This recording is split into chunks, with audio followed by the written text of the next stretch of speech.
বলছেন যে ভাইয়া জুস এজন্য খাইতে ইচ্ছা। আচ্ছা আচ্ছা, খাবার কি সমস্যা নাই। রান্না চলতেছে আপু।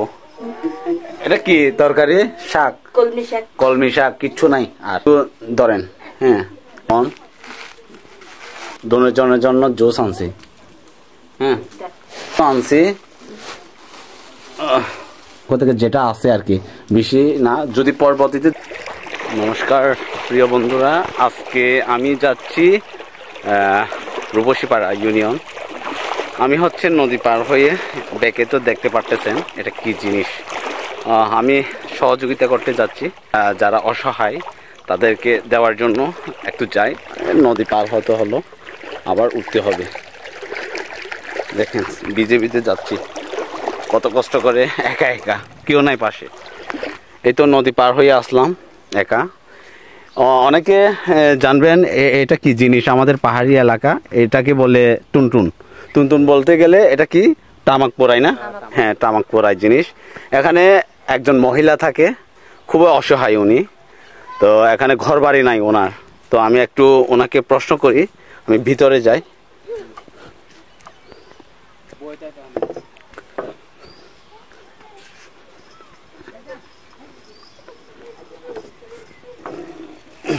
নমস্কার আপু, ভালো আছেন? তো কি অবস্থা আপনার? একটু ভালো জুরি করে বলতে হবে। ভালো বলতেছে মোটামুটি। তো আপনার নাম কি আপু? অজুফা বেগম। অজুফা বেগম। আপনারা তো, এটা কি আগে টুনটুন ছিল এটা? এখানে আপনার ঘর বাড়ি নাই বলে এমনি শুনছি, এমনি অন্য বাস স্ট্যান্ডে থাকেন আর কি। তো তো এ হলো ওনার বাড়ি। এই অবস্থা, বাড়ি বলে এটা বাড়ি না, উনি এখানে থাকে আর কি। এই অবস্থা দেখেন, রান্না বান্না এখানে, তারপর এখানে থাকে আর কি। তো আপনার কাজকর্ম কিরকম চলে দিনকাল? কাজ চলে নাই, বসে থাকে আর বয়রা, মানে মানুষ থাকলে কাজ করে, না থাকলে নাই। হাজবেন্ড কোথায়? স্বামী পালাই গেছে। তো এখন তো অবস্থা খুব খারাপ চলতেছে। তো আপনার কয় সন্তান? দুই সন্তান না? আচ্ছা, দুই সন্তান। ওনাদের নাম কি? যে ওনাদের নাম মোহাম্মদ ফিরোজ। আরেকজন বড় ছেলের নাম মোহাম্মদ তানজিদ। তানজিদ। তো উনি এখানে ঘুমায়, খায়, সবকিছু আছে এখানে। তো ওনাকে কিছু আর্থিক সহযোগিতা করার জন্য আমি আসছি। তো আপনার মা বাবার সাথে তো আলাদা থাকেন? আপনার বাবা আছে? বাবা নাই, বাবা মারা গেছে। আচ্ছা, মা তো আছে। মা তো খুব বয়স্কর হয়ে গেছে, দাদিমা অন্য মানে আলাদা থাকে, সংসার করে আর কি। এখন কথা হলো, আমার প্রশ্ন, একটু দাম একটু ধরেন। হ্যাঁ, এটা তেল আপনার জন্য আনছি, আমি একটা একটা করে দেখাই। লবণ, তারপর এটা আলু, তারপর পেঁয়াজ আনছি কিছু, তারপর বাবু দুজনের জন্য জুস আনছি। হ্যাঁ হ্যাঁ ধরেন। তারপর চাউল কিছু আনছি।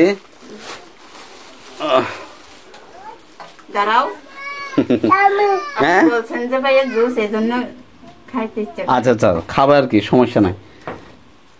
তো এটা হচ্ছে মানে যে উনি সহযোগিতা করছিল, মানে বাদ বাকি কিছু টাকা ছিল। দুজন নাম আছে এখানে। ওনার নাম হচ্ছে হ্যাপিনুং মার্মা, হ্যাঁ, খাগড়াছড়ি থেকে। তারপর আর একজন হচ্ছে লাচিনুং আপু, উনি হংকং থাকে আর কি, হংকং প্রবাসী। তো যে টাকাগুলো অর্ধেক অর্ধেক টাকা ছিল মানুষে আপনার কাছে আছে কিছু, আমি জানি না। তো মানুষ আমার বড় আপু বলছে, তো সে কারণে আমি আসছি। তো আপনি ওনার জন্য একটু দোয়া করেন, বলেন একটু ওনার জন্য একটু দোয়া করে দেন, বলে দেন কথা একটু। আপু ভালো থাকিয়েন, আপনাকে ধন্যবাদ দিলাম। হ্যাঁ হ্যাঁ, তো এতটুকু বলতে পারে, উনিও তো তেমন বলতে পারে না। আর আমার পক্ষ থেকে না, ওনাদের পক্ষ থেকে যেটা আছে আর কি, বেশি না। যদি পরবর্তীতে যদি রেসপন্স থাকে তাহলে অবশ্যই আমরা চেষ্টা করব আপনার জন্য। এ হলো বাড়ির অবস্থা দেখেন। হ্যাঁ, এটা হচ্ছে দাদিমা। দাদিমা আসেন না, কিছু বলেন আপনার মেয়ের জন্য, আসেন এদিকে আসেন। আপনি তো বলতে পারবেন, উনি যদি না পারে তাহলে আপনি ওনাদের জন্য দুজনকে মানে দোয়া দিতে পারেন। আপনি তো বলতে পারেন, হ্যাঁ একটু বলেন, বয়সের সমস্যা নাই। দাদিমা বয়স কত হচ্ছে? 70 মতো হবে। তো উনি হচ্ছে মেয়ে আর কি, জামাই নাই, জামাই পালাই গেছে বলে 2-4 বাচ্চা, মানে খুব খারাপ অবস্থা চলতেছে আর কি। এই দেখেন বাসস্থান, এখানে ঘুমায় আর কি, কোনো কিছু নাই, কম্বল তো 1-2টা আছে। একটু দোয়া করে দেন, আপনার মেয়ে যখন বলতে পারতেছে না, 2জন নাম আছে, প্রাচীনু আপু আর ওই কি যে হ্যাপিনু মারমা, ওনাকে একটু দোয়া করে দেন আপনি। আপু কেন দয়া করে আপনার লেগে দোয়া করে আমার মায়ের দিকে চাইবেন। ঠিক আছে, ধন্যবাদ। বেশি অসহায় মাইয়া দামি নেই। এই তো রান্না বান্না চলতেছে আপু। এটা কি তরকারি? শাক, কলমি শাক, কিচ্ছু নাই। আর ভাত রান্না করছে, এখনো খাই নাই আপু। ঠিক আছে, ভালো থাকবেন, সুস্থ থাকবেন। এই ভিডিওটাকে বেশি বেশি শেয়ার করবেন মানুষ, যাতে মানুষ সাহায্য করেন।